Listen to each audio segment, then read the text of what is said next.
আমার ছেলে মেয়ে আত্মীয় স্বজন কাকেও যেন আমার লাশ শুইতে না দেয়।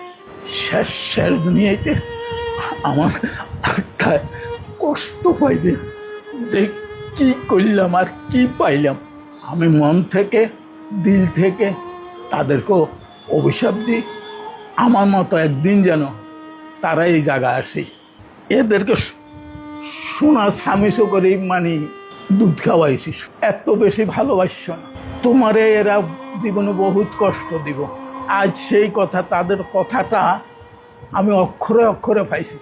আমার ভাবিরা কইতো, যখন বস্তা বড়ি বড়ি টাকা দিছিলাম তখন মানে সব ঠিক আছে, আচ্ছা বুঝলাম ছেলেরা হইতে পারেন, এটা মানি নিলাম, কিন্তু মেয়েরা কেমনে হয়, মেয়েরা কেমনে বাপকে এত অস্বীকার করে। মানে আমার জীবনে এই প্রথম দেখলাম আপনাদের কাছে এবং আইনের কাছে আমি একটা ডায়েরি দিয়ে যাব, এই ডায়েরিটা আপনারা থানায় পৌঁছাই দিবেন, আপনাদের দায়িত্ব, বুঝছেন। এই ডায়েরিতে আমার সব কিছু লেখা আছে, তারা আমার সাথে কি করছে। এই টাকা পয়সাটাই হইল আমার সবচেয়ে জীবনের কাল। ওনাদের গানের উপর আমার উঠাই দিয়ে গেছে, আজ পর্যন্ত দেখতে আসেনি, অন্তত খোঁজটা নেয় না। দেখেন দূরে কথা, খোঁজটা নেয় না। এইটা কি ধরনের ছেলে, এটা কি অশিক্ষিত? অশিক্ষিত হইল এক কথা, আর আমার মেয়ে কি অশিক্ষিত? যে মেয়েরে আমি পুতুলের মতো রাখছি, বুঝছেন, আমি কি তাদের কাছে টাকা পয়সা চাইছি? কিচ্ছু চাইনি, ভালোবাসা চাইছি। যাকে এটা আমার ভাগ্য আছে। আমার জীবনে আমি বহুত বিদেশ করছি, বহুত টাকা কামাইছি, বহুত টাকা খরচও করছি, বুঝছেন। আজ দুরবস্থায় ওনাদের ধার পান্তে পড়ে আছি, ওনাদের দয়ায়। ওনারা যে এতটুকু করছে, এতটুকু করে, এটা আমার জন্য হাজার। আমার শুধু একটাই অনুরোধ থাকবে, আপনারা এই জিনিসটা মানুষে দেখাইবেন, আমার ছবিটা দেখাইবেন, ছেলে মেয়ে যেন দেখতে পায় যে তার বাপ কী অবস্থা আছে, বুঝলেন। দুই দেশে ছিলাম আমি 95 হইতে, সৌদি আরবে ছিলাম 2016 সাল পর্যন্ত, বুঝলেন। তারপরে যখন বস্তা বড়ি বড়ি টাকা দিছিলাম তখন মানে সব ঠিক আছে, ছেলে ঠিক আছিল, মেয়ে ঠিক আছিল, সব ঠিক আছে। যখন মানে টাকার প্রশ্ন উঠছে, আমার একটা এফডিএস ছিল, এই যে আমার ছোট ছেলেটা যে আমেরিকান এম্বাসিতে চাকরি করে, এ ছিল নমুনি। আমি তো সাদা দিলে আমার ছেলে আমার টাকা এই পাইবে না কে পাইবে, এরে করে দিছি। এ টাকাগুলো উঠেই নিয়ে যে গেছে, আজ পর্যন্ত সে আমার সাথে কোনো যোগাযোগ করে না, কোনো যোগাযোগ নাই, বুঝছেন। আমার মেয়ের ইয়েতে আমার টাকা ছিল, 20 লাখ টাকা ছিল, এই টাকাটা আমাকে আর দেয়নি, বুঝছেন, আজ পর্যন্ত ফেরত দেয়নি।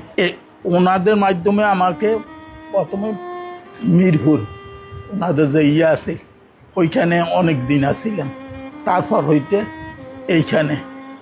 এখন আমি আপনাদের কাছে এবং আইনের কাছে আমি একটা ডায়েরি দিয়ে যাব, এই ডায়েরিটা আপনারা থানায় পৌঁছাই দিবেন, আপনাদের দায়িত্ব, বুঝছেন। এই ডায়েরিতে আমার সব কিছু লেখা আছে, তারা আমার সাথে কি করছে। এই টাকা পয়সাটাই হইল আমার সবচেয়ে জীবনের কাল। আমি মন থেকে দিল থেকে তাদেরকেও অভিশাপ দিই, আমার মতো একদিন যেন তারা এই জায়গায় আসি দাঁড়ায়, বুঝছেন, আল্লাহর কাছে। এদেরকে সোনার স্বামীসো করে মানে দুধ খাওয়াইছি, সোনার স্বামীস, বুঝছেন, এত বেশি ভালোবাসছ না তোমারে, এরা জীবনে বহুত কষ্ট দিব। আজ সেই কথা, তাদের কথাটা আমি অক্ষরে অক্ষরে পাইছি। আমার ভাবিরা কইতো, খুব ভালো লাগছে, যে কদিন আল্লাহ বাঁচি থাকি এই আমি এইখানে থাকব। আমার ছেলে মেয়ে আত্মীয় স্বজন কাকেও যেন আমার লাশ শুইতে না দেয়, শোয়ার কারো কোনো অধিকার নেই, একমাত্র ইয়ানের মানুষেরই আছে আমার লাশ শোয়ার। আমার সন্তানদেরকে আমি এইটাই বলবো যে দেখো, আমার সাথে তোমরা যারা যা করছো এটার ফল তোমরা পাইবা। এইটার ফল আল্লাহ তাআলা আমি দিল থেকে বলি রাখছি, এইটার ফল আল্লাহ তোমাকে দিবে, একদিন না একদিন দিবে। এটা ফল তোমরা ভোগ করতে পারবা। পরে আমারে তো ওনারা জায়গা দিছে, সাইডটা খাইবার দিছে, থাকার জায়গা দিছে, এদেরকে আল্লাহ যেন এইটাও না দেয়। বিশেষ করে আমার মেয়েকে যেন না দেয়।